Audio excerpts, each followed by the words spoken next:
മാറനെല്ലൂരിൽ വിവാഹ വീട്ടിൽ നിന്ന് ഉത്രാട ദിനത്തിൽ മോഷണം പോയ സ്വർണം വീടിന് സമീപത്തെ വഴിയിൽ ഉപേക്ഷിച്ച നിലയിൽ നാടകീയമായി കണ്ടെത്തി.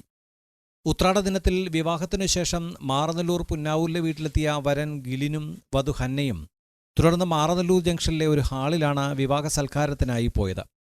വിവാഹ സൽക്കാരത്തിന് പോകുന്നതിന് മുമ്പ് വധുവിന്റെ വീട്ടിൽ നിന്ന് ഗിലിന്റെ വീട്ടിലേക്ക് അടുക്കള കാണൽ ചടങ്ങിന് പങ്കെടുക്കാൻ നിരവധി ബന്ധുക്കളും എത്തിയിരുന്നു.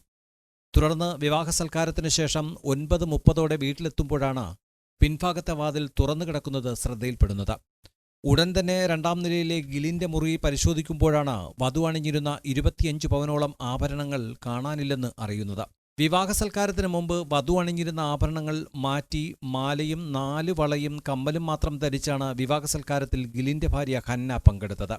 അടുക്കള കാണൽ ചടങ്ങു നടക്കുന്നതിനിടയിൽ ആരെങ്കിലും വീട്ടിനുള്ളിൽ കടന്നുകൂടിയതാണോ എന്നുള്ള സംശയത്തിൽ പോലീസ് അന്വേഷണം